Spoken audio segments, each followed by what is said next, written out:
Next మీ దగ్గరకు వస్తే ఒకసారి యోగి గారి దగ్గరికి వెళ్దాం. యోగి గారు చెప్పండి. ఇప్పుడు చందు శ్రీనివాస్ గారు ఇప్పుడే జస్ట్ ఒక సెంటెన్స్ చెప్పారు. ఏంటంటే జనసేన త్యాగాలకు సిద్ధం కావాలని చెప్పేసి తెలుగుదేశం పిలిపిస్తోంది.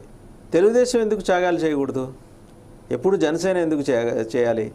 2014లో చేసి 2019లో విడిపోయినట్టు కనపడి అప్పుడు చేసి ఇప్పుడు కలిసినట్టు కనబడుతూ మళ్ళీ ఇప్పుడు చేసి ఎల్లకాలం వాళ్ళు త్యాగధనులుగానే మిగిలిపోవాలా? తెలుగుదేశం చేయదా? అంటే ఇక్కడ ఒక సూక్తి ఒకటి ఉందండి. చెడగొట్టేవాడు, చెడిపోయేవాడు, చెడుతూ ఉన్నవాడు, ఈ మూడిటికి ఒకే వ్యక్తి పవన్ కళ్యాణ్. అందులో ఎలాంటి సందేహం లేదు. కారణం ఏంటంటే ఈ కాపు వర్గం అనేటువంటిది ఏది ఉందో దాన్ని మనం కులంగా పరిగణించే కంటే అనాదిగా ప్రతి ప్రభుత్వాలకి కూడా కాపు కాస్తూ ఉన్నటువంటి వ్యవస్థలోనే వాళ్ళు ఉండిపోయారు. సో ఇంతవరకు కాపులకి ఒక మంచి పదవి అనేటువంటిది ఎక్కడ దక్కలేదు. రెండోది, ఈస్ట్ గోదావరి వెస్ట్ గోదావరిలో 34 సెగ్మెంట్లు మనకు కనబడతాయి. 34 నియోజకవర్గాలు. ఈ 34 నియోజకవర్గాల్లో కాపు కమ్యూనిటీ డిసైడ్ ఫ్యాక్టర్గా ఉన్నటువంటి సెగ్మెంట్స్ అవి. సో అందులో కొన్ని ఎస్సీ, ఎస్టీ, ఓగా.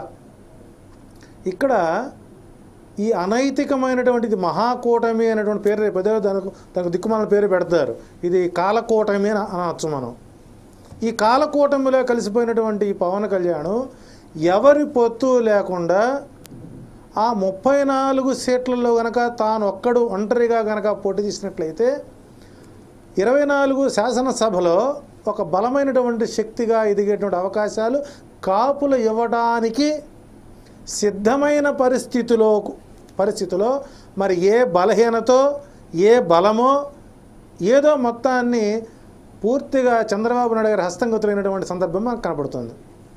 ఇక్కడ ప్రధానంగా మనకు పరవస్తు చెన్నయ్యసూరి గారు చెప్పినటువంటి ఒక చిన్న కథ ఒక 1 మినిట్లో క్లోజ్ చేస్తాను సార్. చెప్పండి. ఒక చెరువులో కొన్ని చేపలు ఉన్నాయట. ఇట్లా రోహిణి గారి దండ వచ్చేసరికి ఏమవుతాయి, నీళ్లు ఎండిపోతుంటాయి. ఆ సమయంలో ఒక కొంగ వచ్చి ఆ చెరువు గట్టును కూర్చొని జపం చేస్తుందట. ఆ జపం చేస్తూ ఉంటే ఈ చేపలు మొత్తం వెళ్ళి వీడెవడో మహానుభావుడిలా ఉన్నాడని చెప్పి వారి కష్టాన్ని చెప్పుకున్నారు. అయ్యా, రోహిణి గారతలు వస్తున్నాయి, ఎండలు వస్తున్నాయి, ఈ చెరువులో చేపలు ఎండిపోతున్నాం, నీళ్లు దొరకటం లేదంటే వీళ్ళ యొక్క బలహీనతని ఈ జపం చేస్తున్నటువంటి కొంగ ఏం చేసిందంటే, నాయనా మీరు అలాంటి బాధపడకండి బ్రదర్, ఈ కొద్ది దూరం పోతే మనకు కొండ ఉంది, ఆ కొండ పక్కన పెద్ద చెరువు ఉంది, మిమ్మల్ని ఆ చెరువులో వదిలేస్తాను, మీకేం భయపడాల్సిన అవసరం లేదు అని ఈ చెరువులో ఉన్న చేపల మొత్తానికి ఈ కొంగ హామీ ఇస్తే రోజు కొంతమంది తీసుకెళ్తాం, ఆ కొండ అవతల పెడతాం, తినటం, రావడం ఇలా జరుగుతూ ఉంది.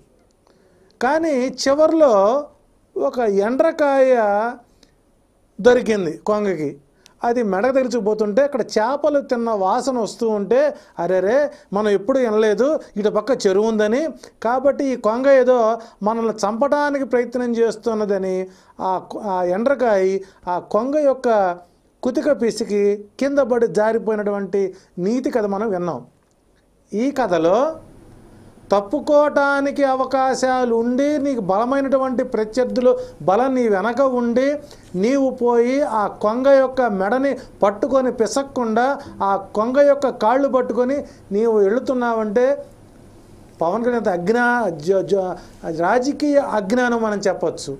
ఇక్కడ ఇందాక మీరు 24 సీట్లు అన్నారు. 24 సీట్లే పాప చంద్రబాబు నాయుడు గారికి ఇప్పుడు పెద్ద సమస్య వచ్చింది.